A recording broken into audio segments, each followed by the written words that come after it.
தேவனுடைய செய்தியை கேட்க இருக்கிறோம். கடந்த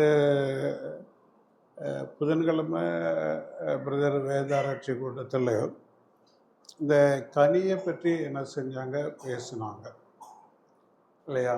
கனி, அந்த கனி 3 லெவலில் அவங்க என்ன சொன்னாங்க. கனி கொடுக்கணும். அப்புறம் யாராச்சும் வந்தவங்க சொல்லுங்க. அதிக கனி கொடுக்கணும். அதுக்கப்புறம் மிகுந்த கனி கொடுக்கணும்.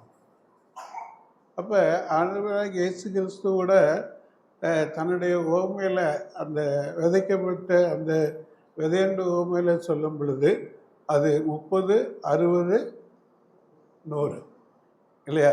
அந்த 3 லெவல்களை நம்ம என்ன செய்கிறோம், பார்க்குறோம். சரி, அப்போ நம்ம இன்றைக்கி இந்த கனி அப்படிங்கிற காரியங்களை குறித்து நம்ம பார்க்குறோம். இப்போ நம்ம யோவான் சுவிசேஷத்தில் நம்ம வாசிக்கிற சமயத்தில் நம்ம அவர்களை நிலைச்சிருக்கணும் இல்லையா? நிலைச்சிருந்தால் நாம் கனி கொடுப்போம் இல்லையா? நிலைச்சிருந்தால் கனி கொடுப்போம். அப்போ நிலைச்சிருக்கிறதுக்கு என்ன செய்யணும் அப்படின்னு சொல்லி ஆண்டவர் சொல்லியிருக்கிறாங்க. அப்போ நம்ம செடியானது கொடியில் நிலைச்சிருக்கணும். அப்போ இயேசு கிறிஸ்து திராட்சை செடியாகவும் தோட்டக்காரராகவும் இருக்கிறாங்க. நம்ம கொடியாக இருக்கிறோம். நம்ம அதில் என்ன செஞ்சுருக்கணும், நிலைச்சிருக்கணும் அப்படின்னு சொல்லி பார்க்குறோம். அப்போ நிலைச்சிருக்கிறவங்க என்ன செய்வாங்க? நிலைச்சிருக்கிற கொடி என்ன செய்யும்? கனி கொடுக்கும். அப்போ நான் அவர்களை நிலைச்சிருக்கேன் அப்படின்னா நிலைச்சிருக்கிறவங்க என்ன செய்வாங்க? கனி கொடுப்பாங்க இல்லையா? அந்த கனி 3 விதத்தில் இருக்கு இல்லையா? கனி கொடுக்கிறது, அதிகமான கனிகளை கொடுக்கிறது, மிகுந்த கனிகளை கொடுக்கிறது இல்லையா? அப்போ நம்ம ஒரு கேட்டுக்கிடுவோம், சரியா? நான் உங்களை நிலைச்சிருக்கேனா? நான் நிலைச்சிருக்கேன் அப்படிங்கிறத நான் எதனால் அறிந்து கொள்கிறது? அதே நேரத்தில் நான் நிலைச்சிருக்கேன் அப்படின்னு சொன்னால் என்னுடைய வாழ்க்கையில் கனி இருக்கிறதா? அந்த கனி எப்படி, எந்த லெவலில் இருக்குது? ஆரம்ப லெவலில் இருக்கா, நடுவில் இருக்கா, அல்லது முதிர்ந்து இருக்கிறதா, மிகுந்த கனியாக இருக்குதா அப்படின்னு சொல்லி பார்க்கணும். முதலாவது நான் அவர்களை நிலைச்சிருக்கேனா அப்படிங்கிற ஒரு கேள்வியை நமக்குள்ளே கேட்டுக்கிடணும். ரெண்டாவது, நான் நிலைச்சிருக்கேன் அப்படின்னு சொன்னால் நான் கனி கொடுக்குறேனா அப்படிங்கிற கேள்வி நமக்குள்ளே இருக்கணும், சரியா? அடுத்தது என்ன அப்படின்னா, என்னுடைய கனி எந்த லெவலில் இருக்குது? நான் சொல்கிறது உங்களுக்கு புரியும்னு நினைக்கிறேன், சரியா? நீங்கள் சரியாக புரியல அப்படின்னா நீங்கள் புரியலன்னு சொல்லி என்ன செய்யலாம், கேட்கலாம். எனக்கு கொஞ்சம் காது அடைச்சிருக்கிறதுனால இது ஒரு பக்கம் சவுண்ட் வந்துக்கிட்டு தான் இருக்குது. அதனால் எனக்கு நீங்கள் சொல்கிறது சரியாக கேட்க முடியல. ஆனாலும் நீங்கள் அதை தெரியல அப்படின்னா கேட்டுக்கிடலாம், சரியா? அப்போ நம்முடைய கனி கொடுக்குறேன்னா அப்படிங்கிறதுக்கு நான் நிலைச்சிருந்தால் தான் கனி கொடுக்க முடியும். அவர்களை நிலைச்சிருக்கல அப்படின்னா கனி கொடுக்க முடியாது. அப்போ அந்த தோட்டக்காரன் என்ன செய்கிறான், கனி கொடுக்காத கொடிகள் எதுவோ அவைகளை கட் பண்ணிடுறாங்க. கட் பண்ணி எங்கே போடுறாங்க? தீயில எரிச்சிடுறாங்க. அப்போ நான் கனி கொடுக்கல அப்படின்னா ஆண்டவர் நம்மளையும் கட் பண்ணுவாங்க, சரியா? அப்போ அதனால் கனி கொடுக்கணும் அப்படின்னு சொல்லிட்டு நம்ம பார்க்குறோம். ஆண்டவர் அதுதான் நம்மளை என்ன செய்கிறாங்க, விரும்புகிறாங்க. அப்போ அந்த கனி அப்படின்னு சொன்னால் நீங்கள் எப்படி, என்ன நினைக்கிறீங்க? ஒருவேளை திராட்சை பழம் மாதிரி? சரி, யாராச்சும் சொல்லுங்களேன், கனி என்ன?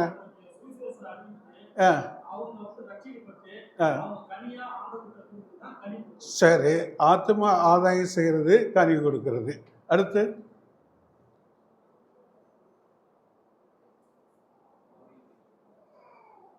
நம்முடைய வாழ்க்கையும் ஒரு கனி கொடுக்குற வாழ்க்கை தாங்க இல்லையா?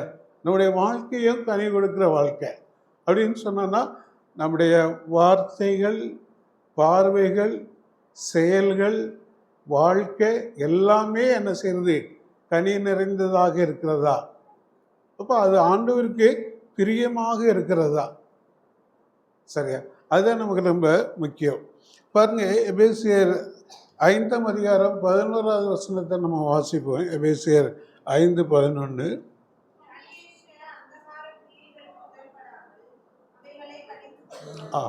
அப்ப கனியற்ற வாழ்க்கை இல்லையா?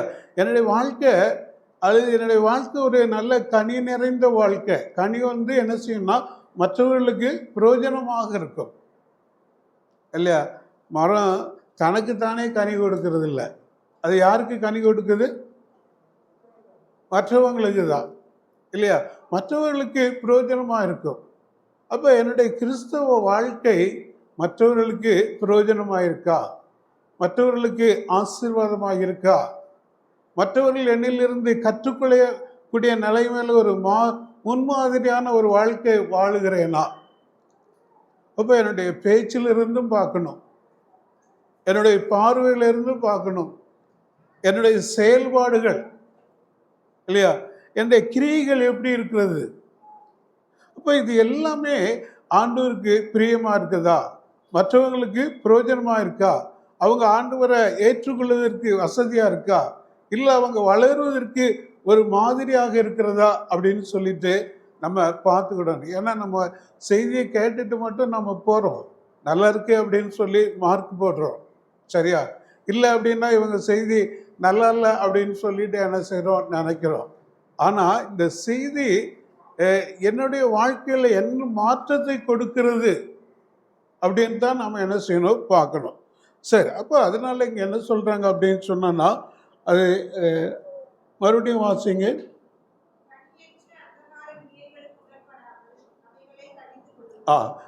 கனி இல்லைன்னா என்ன என்ன என்ன கிரியைகள் சொல்லி இருக்குது? அந்த காலத்தின் கிரியைகள். அது யாருடைய கிரியை? பிசாஸ் இல்லையா? அப்ப அந்தகார கிரியைகள் பிசாசுடையது. ஏன்னா ஆண்டவராக இயேசு கிறிஸ்து சொல்லும் பொழுது நம்ம அந்தகாரமாக இருந்தோம் இல்லையா? பேதுரு சொல்லும் பொழுது அந்தகாரத்தில் இருந்து ஆச்சரியமான ஒளிக்கு அழைத்த புண்ணியருடைய புண்ணியங்களை அறிவிக்கும்படியாக இல்லையா?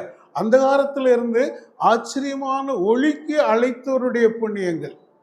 அப்ப நம்ம அந்தகாரமாக தான் இருந்தோம், பாவத்தில் இருந்தோம் இல்லையா? இன்னும் சொல்ல போனா நம்ம இருளும் இல்லை ஒளியும் இல்லை. இப்போ ஆண்டவர் வெளிப்படுத்தின விசேஷத்தில் சபைகளுக்கு சொல்லும் பொழுது சொல்றாங்க, நீ அனலும் இல்லை குளிரும் இல்லை, வெதுவெதுப்பாருந்தா என்ன செய்வான்னு சொல்லி இருக்கிறாங்க, வாந்தி பண்ணி போடுவேன். சரியா? இல்லை ஒன்று அனலாயிரு, இல்லைன்னா குளிராயிரு. அப்போ நம்ம இருளும் இல்லை வெளிச்சமும் இல்லை, எப்படி இருந்தோம்? அந்தகாரத்தில் இருந்தோம். அப்போ இருள் அப்படின்னு சொன்னோன்னா நல்ல பயங்கரமான பாவத்திலே வாழ்ந்து கொண்டு இருக்கிறது. அந்தகாரம் அப்படின்னா நானும் கிறிஸ்தவன் தான், கோயிலுக்கு போவேன், சபைக்கு போவேன், ஆராதிப்பேன், ஆனால் என்னுடைய வாழ்க்கையில் என்ன இருக்காது? ஒன்றுமே இருக்காது இல்லையா? அந்தகாரம்னா என்னுடைய வாழ்க்கையில் ஒன்றுமே இருக்காது. ஒளி அப்படின்னா வாழ்க்கையில் அது எப்படி மற்றவர்களுக்கு பிரயோஜனமாக இருக்கோ அப்படிப்பட்ட ஒரு நிலைமையில அது ஒளி வீசக்கூடியதாக இருக்கும், அப்படி வாழ்க்கை ஒளி வீசக்கூடியதாக இருக்கும். அப்போ இங்கே நம்ம என்ன பார்க்கிறோம் அப்படின்னா, அந்தகாரமாக இருந்தீர்கள், அந்த காலத்தில் இருந்தீர்கள். இப்போ நம்ம எங்கே வந்திருக்கிறோம்?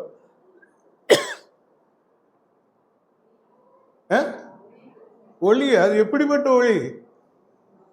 ஆச்சரியமான ஒளி இல்லையா? அற்புதமான ஒளி. இப்போ ஒரு பொருள் வாங்குறோம் இல்லையா? அதில் சாதாவும் இருக்கு, மிகவும் உயர்ந்ததும் இருக்குது இல்லையா? இருக்கா இல்லையா? இருக்கு. எந்த பொருளானாலும் சரி, சரியா? காய்கறி ஆனாலும் சரி, துணிமணிகளானாலும் சரி, நகைகளானாலும் சரி, அல்லது வீட்டு பொருள்களானாலும் சரி, எல்லாத்துலேயுமே அது இருக்கு. அப்போ நம்ம என்ன விரும்புவோம் அப்படின்னா, நல்லதாக இருக்கிறதுல நல்லதை வாங்கணும் அப்படின்னு தான் விரும்புவோம். ஆனால் நம்முடைய பொருளாதாரம் அதுக்கு ஏற்ற மாதிரி இல்லைன்னா ஒரு நடுநிலைமையிலாச்சும் வாங்கணும் அப்படின்னு சொல்லி விரும்புவோம் இல்லையா? அப்போ நம்ம ஆச்சரியமான ஒளிக்கு என்ன செஞ்சுருக்கிறோம், வரவழைச்சிருக்கோம் அப்படின்னு ஆச்சரியம். அதுதான் டாப், அதை விட ஒளி எதுவுமே கிடையாது. சரி, அப்படிப்பட்ட ஒளியினிடத்துக்கு வரவழைக்கப்பட்டு அந்த ஒளியின் பிள்ளைகளாக நாம் இருக்கிறோம். சரியா? நீங்களும் நானும் அதுதான். ஆனா அப்ப நாம எப்படி நடந்து கொள்ளணும் அப்படின்னா, அந்த ஒளி நம்மிடத்துல பிரகாசிக்கணும். அப்ப அப்படின்னு சொன்னா அந்த கனி நம்முடைய வாழ்க்கையில என்ன செய்யணும்? இருக்கணும். ஆண்டவர் விரும்புறாங்க மிகுந்த கனி கொடுக்கணும் அப்படின்னு சொல்லி, அதிக கனி கொடுக்கணும் இல்லையா? சாதாரணமாக கனி கொடுத்தா போதும் அப்படின்னு சொல்லிட்டு ஆண்டவர் விரும்பலை. அப்போ நாம் என்ன செய்கிறோம் அப்படின்னு சொன்னோன்னா, இந்த அந்தகாரத்தின் கிரிகள் அப்படின்னா கனி கொடுக்கக்கூடாதபடிக்கு தடை செய்கிற ஒரு கொடியாய் வளர்கிற வெறும் கொடியாய் வளர்கிற அந்த கொடியை ஆண்டவர் நறுக்கி போடுறாங்க. இப்போ நம்முடைய வாழ்க்கை கனி நிறைந்த ஒரு வாழ்க்கையாக, அல்லது நம்முடைய செயல்பாடுகள் அப்படி இருக்கா, அல்லது அந்தகாரமாக இருக்கா, அதுவும் இல்லை இதுவும் இல்லை அப்படிங்கிற ஒரு நிலைமையில் இருக்கா அப்படின்னு சொல்லிட்டு நம்மளை என்ன செஞ்சுக்கலாம், பார்த்துக்கலாம். அதுக்கப்புறம் தீத்துல அப்படி வாசிக்கிறோம். 3ஆம் அதிகாரம் 14வது வசனம் வாசிங்க. தீத்து 3:14.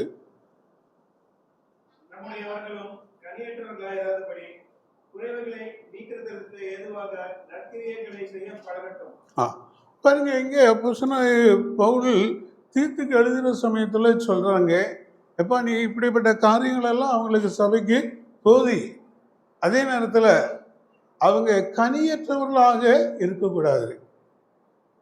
அதான் நம்முடையவர்களும் அல்லது நம்முடைய சபையாரும் நம்முடைய விசுவாசிகளும் என்ன செய்யக்கூடாது, கனியற்றவர்களாய் இல்லாதபடிக்கு என்ன செய்யணுமா, நற்கிரியைகளை செய்வதற்கு அவர்களுக்கு என்ன செய்யணும், பழகட்டும் இல்லையா? அப்ப கனி அப்படிங்கிறது நற்கிரியைகள், சரியா, நல்ல குணங்கள். அப்ப நம்ம நற்கிரியைகள் செய்யறதுக்கு பழகணுமா, அதை சொல்லி கொடுக்க சொல்றாங்க. இப்போ அதுதான் கடந்த வாரத்தில் கூட உங்களுக்கு ஒன்று சொல்லி கொடுத்தேன். நீங்க கொடுக்கிறது ஒரு நற்கிரியைகள் தான், சரியா? ஏன் அப்படின்னா இஸ்ரவேல் ஜனங்களை பார்த்து ஆண்டவர் சொல்றாங்க, என்ன நீங்க வஞ்சித்தீங்க அப்படின்னு சொல்றாங்களா? ஓசியா சொல்றாங்களா இல்லையா? சொல்றாங்க. அப்ப இஸ்ரவேல் ஜனங்களை கேட்கிறாங்க ஆண்டவரிடத்துல, நாங்க எதனாலுமே வஞ்சித்தோம். எதனால வஞ்சித்தாங்க? சும்மா சொல்லுங்களேன். அவங்க சொல்றாங்க, அது என்னது, எதுல எல்லாம், ஆமா மல்லிகாவில். சரி, இப்போ எதனால வஞ்சித்தீங்க அப்படின்னு சொல்லி கேட்குறப்ப, ஒற்றத்தலான்லையும் சீரகத்திலையும் எல்லாவற்றிலும் என்ன செய்யல, தசவாதம் கொடுக்காதனால நீங்க என்னைய வஞ்சித்தீங்க அப்படின்னு சொல்லி தான் சொல்றாங்க. சரியா? அப்ப இப்படி நம்ம என்ன செய்யணும், பழகணும், நற்கிரிகள் செய்யறதுக்கு பழகணும்.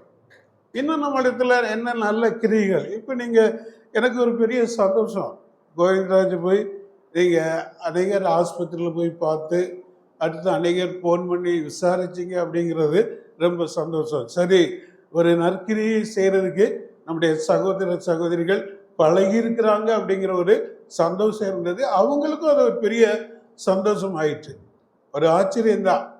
சரி, இவ்வளவு பிள்ளைகள் நம்ம மேல பிரியமா இருக்கிறாங்க அப்படின்னு சொல்லி. அப்ப அவங்களுக்கு மட்டும் இல்லை, யாரா இருந்தாலும் நம்முடைய உடன் சகோதர சகோதரிகள் ஒரு மருத்துவமனையில் இருக்காங்க அல்லது வீட்டில் உடம்பு சரியில்லாம இருக்காங்க அப்படின்னா நம்ம போய் பார்க்கறது, பார்த்து ஜெபித்து வருகிறது, அல்லது போன் பண்ணி அவங்களை விசாரிக்கிறது, அது ஒரு நற்கிரியை தாங்க அது. சரியா? இது மாதிரி நம்ம நற்கிரிகள் கொடுக்கிறது நற்கிரிகள், இது மாதிரி விசாரிக்கிறது பார்க்கிறது அது ஒரு நற்கிரிகள். இன்னும் நல்ல குணங்கள் கூட நம்முடைய வாழ்க்கையில் என்ன செய்யணும், இருக்கணும். சரி, நீங்க நம்மளை கொஞ்சம் திரும்பி பார்த்தோம்னா நம்ம இடத்துல என்னென்ன குணங்கள் எல்லாம் இல்லை அப்படின்னு நம்ம பார்க்க முடியும். சரியா? நம்ம ஆண்டவருடைய பிள்ளைகள் தான். இவர் அதான் சொல்றாங்க, பழகட்டும் நம்முடையவர்கள். நம்முடையவர்கள்னா யாரு? பவுல் என்ன சொல்றாங்க, நம்முடையவர். பவுலுக்கு உரியவங்க யாரு? சொந்தக்காரங்க யாரு? அவருடைய பிள்ளைகள் தான் இல்லையா? தேவன் அவருடைய ஊழியத்தின் மூலமாக ஆண்டவரை ஏற்றுக்கொண்டு உருவான சபையில் உள்ள கர்த்தருடைய பிள்ளைகள் எல்லாம் அவர்கள் நம்முடையவர்கள் தான் சொல்றாங்க. அதை நீங்க உலக பிரகாரமா எடுத்துடாதீங்க. இது நம்ம ஆளு, இது அவங்க ஆளு அப்படின்னு சொல்லி எடுத்துடாதீங்க. எல்லாருமே நம்முடையவர்கள் தான். சரியா? அப்ப நம்முடையவர்களும் கனியற்றவர்களாக இருக்கக்கூடாது. அந்த கிரியைகள் அவங்களிடத்துல இல்லாம இருக்கக்கூடாது. அதனால அவங்க பழகட்டும் அப்படின்னு சொல்லிட்டு அங்கே சொல்லி கொடுக்கிறத நம்ம பார்க்கிறோம். சரியா? அப்போ அதனால இந்த சொல்லி கொடுக்குற காரியங்களை நீங்க என்ன செய்யணும்? பவுல் தீத்துக்கு சொல்றாங்க, தீமோத்தேயுக்கு சொல்லி கொடுக்குறாங்க. நீ அதை அவங்களுக்கு சொல்லு அப்படின்னு சொல்லி. பவுலுக்கு யார் சொல்லி கொடுத்தது?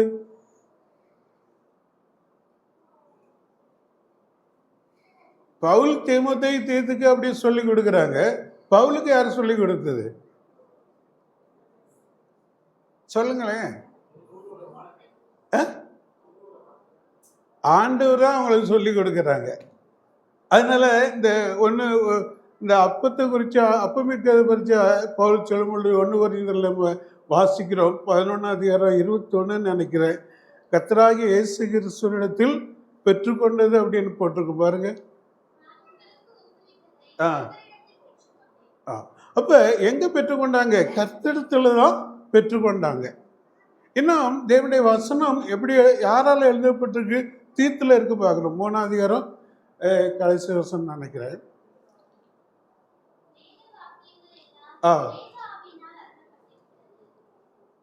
வேத வாக்கியங்கள் எல்லாம் தேவனாலே, தேவ ஆவியினாலே அருளப்பட்டு இருக்கிறது. தேவனால அருளப்பட்டு இருக்கிறது. தேவ ஆவியானவர் மூலமாக அது நமக்கு உணர்த்தப்பட்டு இருக்கிறது. சரியா? அப்ப அங்கிருந்து கற்றுக்கொண்டுதான் அவர் நமக்கு என்ன செய்யறாங்க? சொல்றாங்க. அப்ப அதன்படி நம்ம என்ன செய்யணும்? நாம் மற்றவங்களுக்கு கற்றுக் கொடுக்கணும், சொல்லணும். சரியா? அப்ப அதை தான் நம்ம என்ன செய்யறோம்? கனியற்ற ஒரு வாழ்க்கைக்கு நம்ம என்னெல்லாம் செய்யணும் அப்படின்னு சொல்லி. அப்ப அந்த கனியின் மேன்மை, அந்த கனிக்கு எவ்வளவு மதிப்பு இருக்குது இல்லையா? கடைக்கு போனா வைரத்துல பல விதங்கள் இருக்கிறது இல்லையா? இருக்கிறதுல யோசித்து எது தெரியுமா? எனக்கு தெரியல, உங்களுக்கு தெரியுமா?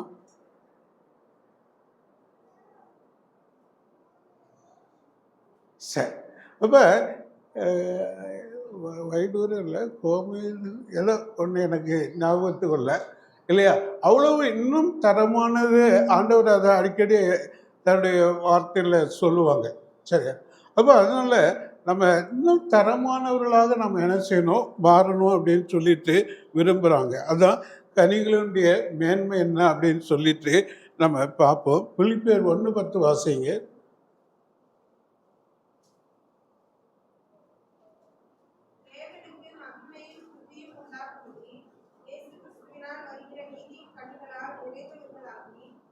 சரி, இங்கே அப்போஸ்தலனாகிய பவுல் பிலிப்பி சபையாருக்கு எழுதுகிற சமயத்தில் அவங்க எங்கேருந்து எழுதுகிறாங்க அப்படிங்கிறது நமக்கு தெரியும்.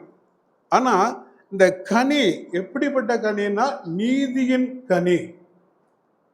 அந்த நீதியின் கனி நம்ம இடத்துல இருக்கும் அப்படின்னு சொன்னா அது என்ன? அதனால என்ன பலன், என்ன மகிமை? தேவனுக்கு மகிமையும் துதியும் உண்டாகும்படி. அப்ப இயேசு கிறிஸ்துவினால் வரக்கூடிய நீதியின் கனிகளால் நிறைந்தவர்களாக இருக்கணும். இப்ப நீதியின் கனி அப்ப சொல்லுவாங்க, உலகத்துல நியாய நீதிமன்றத்தில் கூட நீதி கிடைக்கிறது இல்லை அப்படின்னு சொல்லுவாங்க. அப்படின்னா என்ன? நீதி, அந்த உண்மை கிடைக்கிறது இல்லை இல்லையா? நீதியின் கனி உண்மை, அது உண்மை கிடைக்கிறது இல்லை, உண்மை தோத்து போகுது அப்படின்னு சொல்றாங்க. இப்போ நம்மளுடைய அன்றாட வாழ்க்கையில கூட பாருங்க, நல்லவங்களுக்கு காலம் இல்லை அப்படின்னு தான் சொல்லுவாங்க. சரியா? அப்போ ஆண்டவராகிய இயேசு கிறிஸ்து அதைத்தான் சொல்லியிருக்கிறாங்க.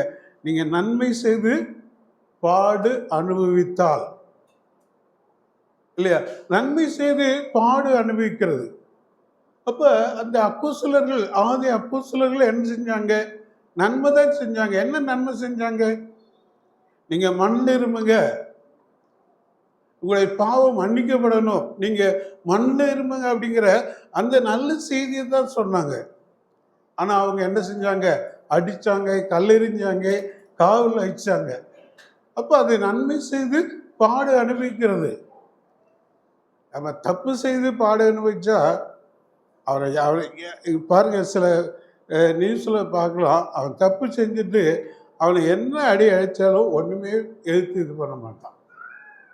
நான் கூட நினைப்பேன், ஆள் நல்லா இருக்கானே, இவனை எடுத்து 2 அடி அடிச்சான்னா ஓடி போடுவாங்கல்ல அப்படின்னு சொல்லி. ஏன் அப்படின்னா அவன் தப்பு செஞ்சிருக்கிறான். அதனால அந்த பாடுகளை அமைதியாக அனுபவித்து கொள்ளுகிறான்.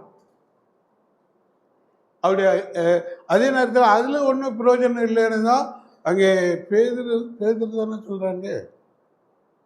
யார் சொல்கிறா? பேதுருவா யாக்கோபா?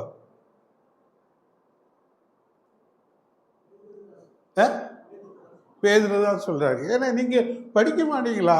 கொஞ்சம் படிங்க. சரியா? வேற்று கொஞ்சம் நம்முடைய மனசு ரொம்ப படிக்கணும் அப்படின்னு நீங்கள் படிக்காதீங்க. ஒரு நாளைக்கு 4 அதிகாரம் 5 நேரம் படிக்கிற ஒரு அதிகாரம் படித்தாலும் அது உங்கள் மனசில் நிறுத்திக்கோங்க. சரியா? உங்களுடைய மனசில் நிறுத்திக்கோங்க. நான் அன்றைக்கு படிக்கிற சமயத்தில் இந்த கொடைசன் எந்த அதிகாரம் வசனத்தில் இருக்குன்னு படிக்காமல் படிச்சதுனால தான் இன்னைக்கு நான் ரொம்ப கஷ்டப்படுறேன். வசனம் தெரியும், அது எங்கே இருக்குங்கிறத சொல்ல முடியாமல் போயிட்டு. அதனால நீங்கள் அதோடு சேர்த்து நீங்கள் என்ன செய்யுங்க? படிங்க. இல்லையா? நம்ம அன்றைக்கு படிக்கிறது அதை முதிர் வயதிலும் விடாது இருக்கும். அப்போ யாருக்கு சொல்லி கொடுக்குறாங்க? பிள்ளைகளுக்கு. இல்லையா? நீங்கள் என்ன சொல்லிக் கொடுங்க? நீங்கள் என்ன சொல்லிக் கொடுக்குறீங்களோ அது முதிர் வயது வரைக்கும் இருக்கும். முதிர் வயதுன்னு சொல்லுவாங்க, எங்கள் தாத்தா இப்படி சொல்லி கொடுத்தாங்க, எங்கள் அம்மா இப்படி சொல்லி கொடுத்தாங்க. நேற்றுக்கு காரில் போகிறப்ப ஒரு டிரைவர், அப்போ அவங்க என்ன பேசிகிட்டு வந்தேன். அப்புறம் இயேசு கிறிஸ்துவை பற்றி உங்களுக்கு தெரியுமா, சர்ச்சுக்கு எங்கே போகிறீங்களா அப்படின்னு கேட்டேன். ஆமாம் போகிறேன் அப்படின்னாங்க. சரி, நான் இந்த மாதிரி ஒரு குறிப்பிட்ட சபைக்கு போகிறேன் அப்படின்னு சொன்னாங்க. சரி, ஆனால் அப்புறம் சொன்னாங்க, முதல்ல மாதிரி இப்போ இல்லை, யாரையும் கடிஞ்சு கொள்ள முடியல, இப்படி சொல்ல முடியல அப்படின்னு சொல்லிட்டு பேசிக்கிட்டே வந்தாங்க. அது உண்மையான ஒரு நிலைமை தான். அன்றைக்கு கண்டிப்பாக பேச முடியுது, இன்றைக்கி கண்டிப்பாக பேச முடியல அப்படின்னு சொல்லிக்கிட்டு வந்தாங்க. அப்போ சொல்கிறாங்க, அன்றைக்கி எங்கள் அம்மா பைபிள் வாசிக்கலைன்னா டீயும் கொடுக்க மாட்டாங்க, டிஃபனும் கொடுக்க மாட்டாங்க.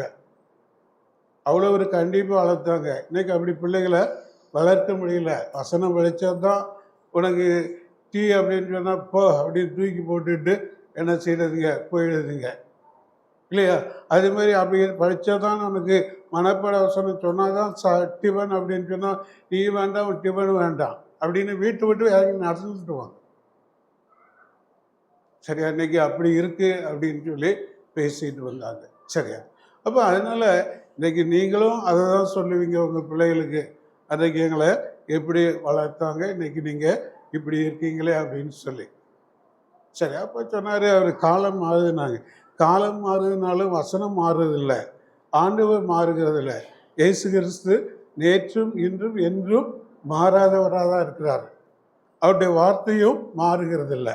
காலம் மாறலாம், மனுஷன் மாறலாம், என்ன மாறினாலும் ஆண்டவராக இயேசு கிறிஸ்து மாறாதவராக இருக்கிறார் அப்படின்னு சொல்லிட்டு வந்தப்பட்டீங்க.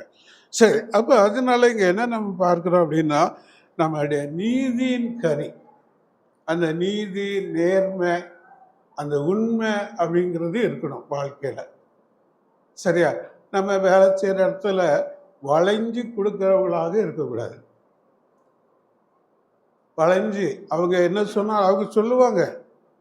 இப்போ அல்பராஜ் கூட ஒரு இடத்துல விசுவாசிகளுடைய கம்பெனியில் தான் வேலைக்கு போனான்னு நினைக்கிறேன்.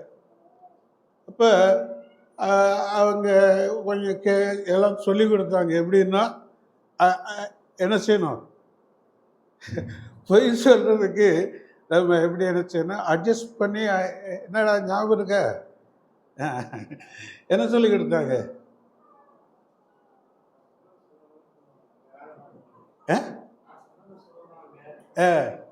ஆமாம்.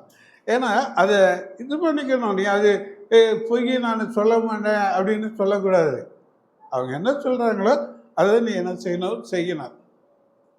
அப்போ நமக்கு வேலைக்கு இன்டர்வியூக்கு போயிருக்கிறப்போ அது மாதிரி நம்மளை சொல்கிற இடத்துல அப்படி சொல்லுவாங்க அப்படின்னு சொன்னால் நம்ம என்ன செய்யக்கூடாது, செய்யக்கூடாது. அப்படி இல்லைன்னா பரவாயில்ல அப்படின்னு சொல்லிட்டு என்ன செஞ்சிடணும், இருந்துடணும். ஆண்டவர் இதோட மேன்மையான ஒரு வேலை தருவாங்க அப்படிதான் கொடுத்துருக்குறாங்க. அதே மாதிரி ஒவ்வொரு இடங்களிலும் அதே மாதிரி நம்ம வீடுகளில் இருக்கிறோம் இல்லையா, வீடுகளில் அக்கம் பக்கத்தில் இருக்கிறவங்களை பிரியப்படுத்துறதுக்காக அவங்களோட நம்ம இசைஞ்சு அவங்களுடைய செய்திகளுக்கு உட்படக்கூடாது. சரியா? அப்போ இதெல்லாம் நம்ம ஒரு நீதியின் கிரியைகள் தான். இப்போ ஆண்டவர் அதில் என்ன செய்கிறாங்க, பிரியப்படுறாங்க. அது தேவனுக்கும் மகிமையும் துதியையும் கொடுக்கக்கூடியதாக இருக்கும். இல்லை அப்படின்னா அது ஆண்டவருக்கு நிந்தையாக தான் என்ன செய்யும், இருக்கும். சரியா? சரி, அதனால அடுத்து என்ன பார்க்கிறோம் அப்படின்னு சொல்லி பார்க்கிறப்போ கொலோசியர் 1:10 வாசிங்க.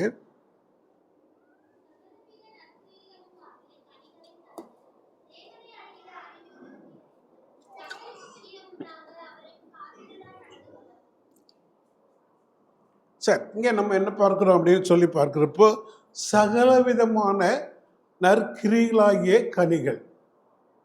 1 2 இல்லை, இந்த உண்மை அப்படிங்கிற அந்த ஒன்றுல மட்டும் இல்லை, சகல விதத்திலும்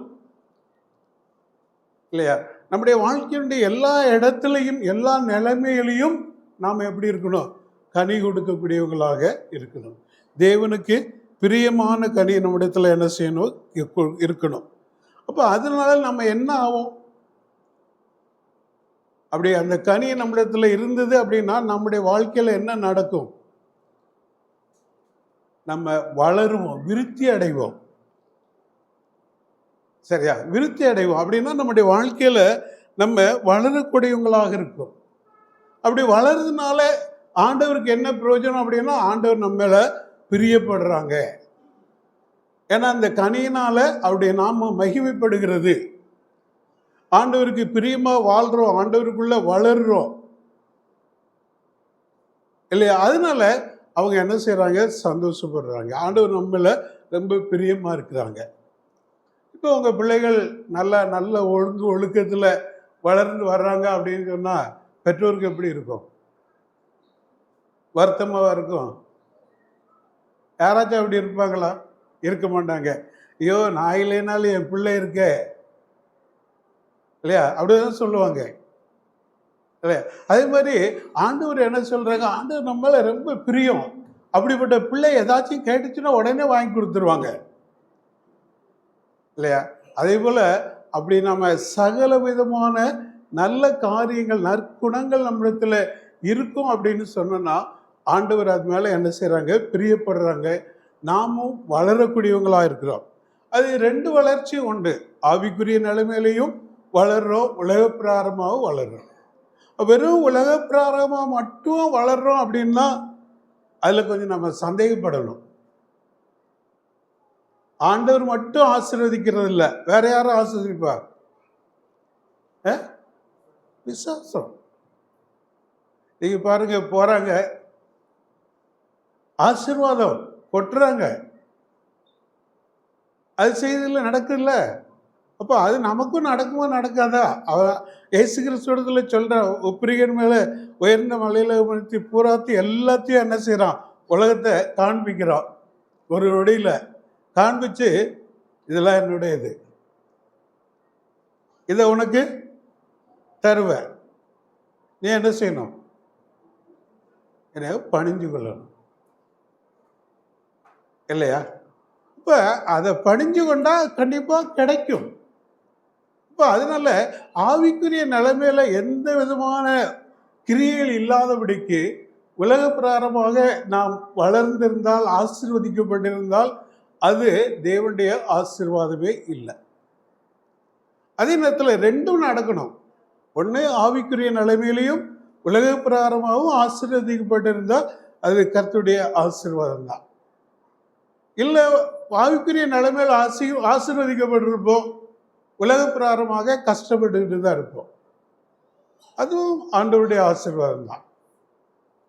ஏன் அப்படின்னா ஆண்டவர் சொல்லியிருக்காங்க, உங்களுக்கு உலகத்தில் உபத்திரவம் உண்டு இல்லையா? எல்லாரும் செழிப்பா இருப்பாங்க அப்படின்னு ஆண்டவர் சொல்லலை. இன்றைக்கு எல்லாரும் செழிப்பு தான். சரியா? ஆண்டவரை நீ நம்புனேன்னா ஏற்றுக்கொண்டேன்னு கூட சொல்றது இல்லை. நீ ஆண்டவரை நம்பு, ஆண்டவர் உன்னை ஆசீர்வதிப்பாங்க, உயர்த்துவாங்க, வாழாக்காமல் தலையாக்குவாங்க. அதுக்கு என்ன சொல்லி, எந்த வசனம் அது சொல்லியிருக்கு? எப்படி இருந்தா இஸ்ரவேல் ஜனங்களுக்கு ஆண்டவர் சொல்றாங்க, நீ என்னுடைய கட்டளையின்படி நடந்து என்னுடைய கட்டளை கீழ்ப்படிந்து அதுபடி செஞ்சா உன்னை என்ன செய்வேன்? வாழாக்காமல் தலையாக்குவேன். உன் பாத்திரம் வெள்ளையும் மாவும் குறையாது இல்லையா? அது மாதிரி நீ இதை மட்டும் நம்ம பிடிச்சுக்கிட்டோம் அப்படின்னா ஒரு பிரயோஜனமும் இல்லை. சரியா? அதனால நம்ம ஆண்டவர் சொல்ற விருப்பத்தின்படி வாழ்ந்து என்ன செய்யணும்? ஆண்டவருடைய ஆசீர்வாதத்தை, அதான் என்ன சொல்லியிருக்குன்னா, சகலவித நற்கிரிகளுமாகிய கனிகளை தந்து தேவனை அறிவில் விருத்தி அடைந்து, தேவனை அறிகிற அறிவில் விருத்தி அடையும் பொழுதுதான் அது நமக்கு எல்லா விதமான ஆசீர்வாதங்களையும் நம்ம பார்க்குறோம். சரி, அடுத்து யாக்கோபு 3:17 வசனம் வாசிங்க.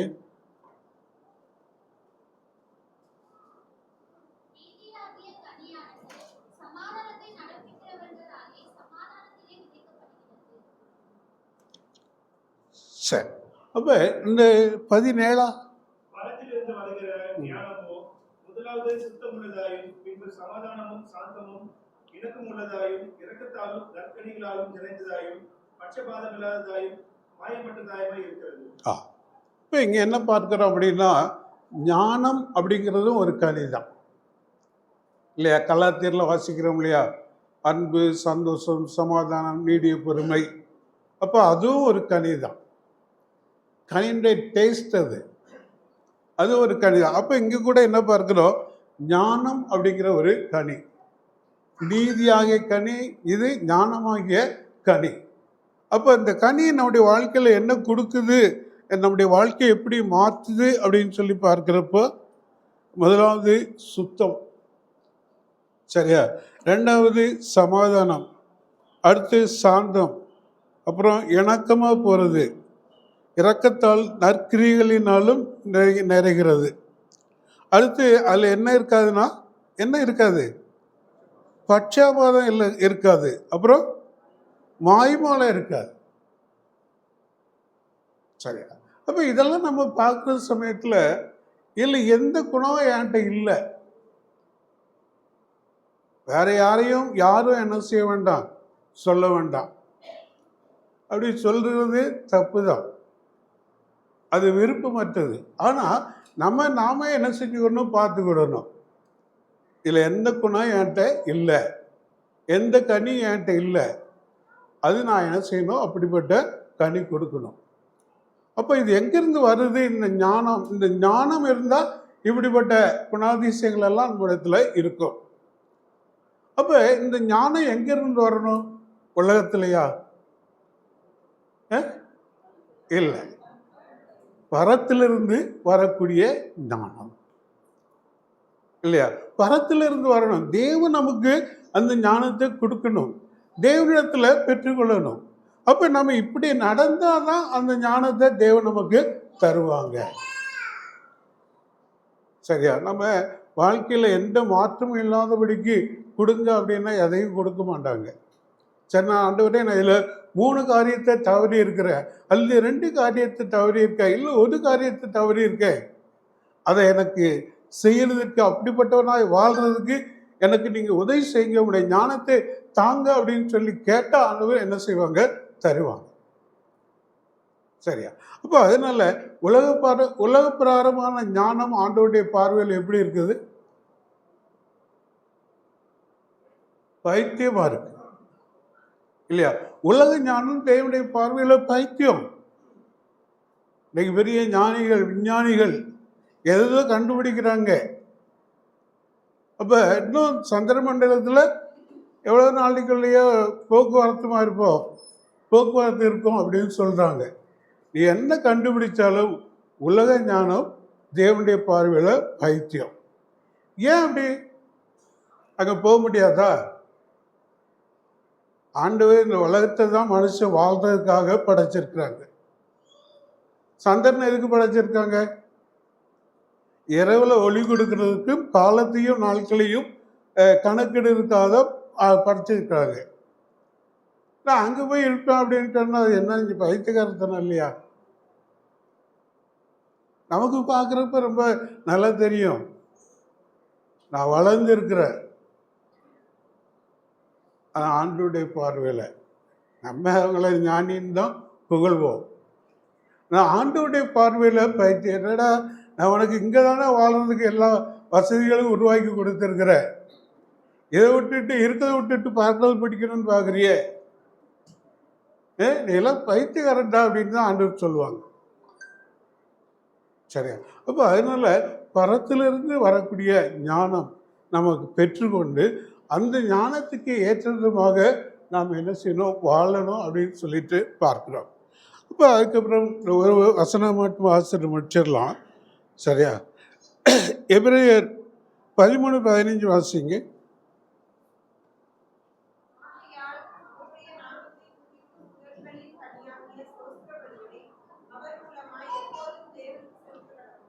அப்போ அடுத்து ஸ்தோத்திர பலியும் அவருடைய நாமத்துக்கு மகிமையை கொண்டு வரும் இல்லையா? அப்போ அது உதடுகளின் காளைகளாகிய ஸ்தோத்திர பலி. நம்ம வாயினால் என்ன செய்யணும், ஆண்டவரை துதிக்கக்கூடியவங்களாக இருக்கிறோம். தேவனுடைய சபையில் நீங்கள் ஸ்தோத்திரம் பண்ணுறீங்க, ரொம்ப சந்தோஷம். இந்த வாரம் ஒரு 3 பேர் ஒர்ஷிப் எடுத்தது ரொம்ப சந்தோஷம். இதே போல் ஒவ்வொரு வாரமும் தேவனுடைய சபையானது வளரணும். இந்த வளர்ச்சியை தான் எதிர்பார்த்து ஜெபித்து கொண்டு வருகிறேன். இன்றைக்கி அதை பார்க்குறப்ப எனக்கு ரொம்ப சந்தோஷமாக இருந்தது. அதனால அந்த ஆராதனையில் அந்த ஒன்றியதுனால நான் என்ன சொல்கிறேங்கிறதே எனக்கு மறந்து என்ன செஞ்சிட்டேன், ஸ்தோத்திரம் பண்ணுறதுக்கு அப்பத்துக்கு ஸ்தோத்திரம் பண்ணணும்னு சொல்லிட்டேன். ஏன்னா அது ஒரு சந்தோஷம். சரியா? அப்போ இது இன்னைக்கு கூட என்ன செஞ்சிடக்கூடாது, விட்டுருக்கூடாது. நீங்கள் எப்படி 6 பேர் 7 பேர் 8 பேர் வரைக்கும் ஸ்தோத்திரம் பண்ணுறீங்களோ அதே போல் ஒவ்வொரு வாரமும் ஒரு 3 பேர் வரைக்கும் என்ன செய்யலாம், எடுக்கலாம். சரியா? அப்படி நீங்கள் எடுப்பீங்க அப்படின்னு சொன்னோன்னா அது நல்லா இருக்கும். அப்போ அது இங்கே என்ன பார்க்குறோம்னா, தேவனை ஸ்தோத்திரம் பலியிடுகிறவர் தேவனை மகிமைப்படுத்துகிறார் இல்லையா? இந்த கனியும் ஆண்டவரை மகிமைப்படுத்தக்கூடியதாக இருக்கும். அப்போ அதனால நம்ம என்ன செய்யணும், ஆண்டவர் கனி கொடுக்கணும் அப்படின்னு சொல்லி விரும்புகிறாங்க. அப்போ நம்ம ஆத்ம ஆதாயம் என்கிற கனியும் இருக்கணும். அதே நேரத்தில் நம்ம வாழ்க்கையில் நல்ல குணங்கள், நற்கிரிகள் ஆகிய கனிகள், நல்ல செயல்கள் இல்லையா, இதெல்லாம் என்ன செய்யணும், இருக்கணும். அதே நேரத்தில் திருத்திருக்கு போல இதனையே அவங்களுக்கு போதி உபதேசி அதை கற்றுக்கொள்ளக்கூடியவர்களாக இருக்கணும். கற்றுக்கொண்டு அதன்படி செயல்படக்கூடியவர்களாக இருக்கணும். அப்போ ஆண்டவருடைய நாமம் மகிமைப்படும், ஆண்டவர் அதில் பிரியமாக இருப்பார். அதனால் நம்முடைய வாழ்க்கையை நீங்கள் கொஞ்சம் கவனமாக என்ன செய்யணும், வாழணும். இந்த வசனத்தில் சொல்லியிருக்கிறபடி நம்ம வாழக்கூடியவர்களாக இருக்க தேவதாமி நமக்கு உதவி செய்வாராக. ஆமென். ஜெபம் செய்யலாம். எங்களை நேசிக்கிறீங்க நல்ல ஆண்டவரே, தர்மமான வேலைக்காக நாங்கள் துதிக்கிறோம், ஸ்தோத்திரிக்கிறோம். இப்பொழுதும் உடைய வார்த்தையை சொல்லும்படியாக அடியனை பலப்படுத்தினீங்க, சுகப்படுத்திங்க, பயன்படுத்தினீங்க. அதற்காக ஸ்தோத்திரம். கேட்ட அருமையான கர்த்தருடைய பிள்ளைகளுக்காக உடைய சமூகத்தில் வருகிறோம். ஆண்டவரே, நீர் அவர்களை ஆசீர்வதியும், ஆவிக்குரிய உணர்த்துக்குரிய சகல ஆசீர்வாதங்களினாலும் நீங்கள் ஆசீர்வதிங்க. கேட்ட வசனம் அவருடைய வாழ்க்கையில் கிரியை செய்யட்டும். அதை கற்றுக்கொண்டது மட்டுமல்ல, அதன்படி செயல்படும்படியான கிருபையும் அவர்களுக்கு கொடுக்க வேண்டும் என்று நோக்கி ஜெபிக்கிறான். வசனத்தை வெறுமையாக விட்டுவிடாதபடி அதை வாழ்க்கையில் அனுபவிக்கும்படியான கிருபையை தாங்க. சங்கீதக்காரர் சொல்லும் பொழுது, கர்த்தர் நல்லவர் என்பதை ருசித்து பாருங்கள், அவர் மேல் நம்பிக்கையாக இருக்கிற மனுஷன் பாக்கியவான் என்று சொல்லி பார்க்கிறோம். அதை மற்றவர்களுக்கும் சிறு பிள்ளைகளுக்கு எல்லாம் சொல்லிக் கொடுக்கிறோம். நம்முடைய வாழ்க்கையிலையும் தேவனுடைய வசனத்தை அனுபவிக்கும் பொழுது தான் நாம் பாக்கியவான்களாக இருப்போம். அதை ருசித்து அனுபவிக்கும் பொழுது, அதை வாழ்க்கையில் கடைப்பிடிக்கும் பொழுது நாம் எவ்வளோ பெரிய பாக்கியவான்களாக இருப்போம், எவ்விதமான ஆசீர்வாதங்கள் இருக்கும், அதில் தேவன் எவ்வளவாக மகிமைப்படுவார், தேவன் எவ்வளவாக பிரியப்படுவார் என்றெல்லாம் பார்த்தோம். ஆண்டவரே, அந்த வசனம் எருமையாய் போகாதபடிக்கு உங்களுடைய வாழ்க்கையிலையும் நடைப்படுத்துவதற்கு ஏதுவாக இருக்க, கடைப்பிடிக்கிறதுக்கு ஏதுவாக இருக்க உதவி செய்யும். ஆண்டவரே, விசேஷமாய் கோவிந்தராஜுக்கு கொடுத்த சுகத்துக்காக மக்கள் ஸ்தோத்திரம், தங்கத்துக்கு கொடுத்த சுகத்துக்காக மக்கள் ஸ்தோத்திரம். இன்னும் சுகீனமாய் பலவீனமாக இருக்கிற எல்லாருக்காகவும் நாங்கள் ஜெபிக்கிறோம். அவர்களுக்கு இறங்கி இறக்கம் பாராட்டும். இந்த நாளிலும் வர முடியாமல் போன தடைப்பட்டவர்களுக்காக ஜெபிக்கிறோம். அவர்களுக்கு இருக்கிற தடைகள் நீங்கி வரும் எல்லாரும் அடுத்த வாரத்தில் வர உதவி செய்யுங்க. அதே போல் என்னுடைய போன காரியத்தை வாய்க்கு செய்து சுகமாய் கொண்டு வர வேண்டும் என்று உம்மை நோக்கி நாங்கள் ஜெபிக்கிறோம். இன்றைக்கு நடக்கிற யூத் மீட்டிங்கை ஆசீர்வதிங்க, சிறுவர்கள் உழைத்து ஆசீர்வதிங்க. யூத் மீட்டிங்கு டேனியல் எஸ்பிசி வரும்படியாய் உதவி செய்ய வேண்டும் என்று உம்மை நோக்கி நாங்கள் ஜெபிக்கிறோம். எல்லா வாலிப சகோதரர்களும் சகோதரிகளும் அதில் கலந்து கொள்ளும்படியான கிருபையை தாங்க. ஆண்டவராகிய இயேசு கிறிஸ்துவின் இணைய நாமத்தில் உடைய சமூகத்தில் வேண்டிக் கொள்கிறோம் நல்ல பிதாவே, ஆமென். என் ஆத்துமாவே கர்த்தரை ஸ்தோத்திரி, என் முழு உள்ளமே அவருடைய பரிசுத்த நாமத்தை ஸ்தோத்திரி. என் ஆத்துமாவே கர்த்தரை ஸ்தோத்திரி, அவர் செய்த சகல உபகாரங்களையும் மறவாதே. ஆமென்.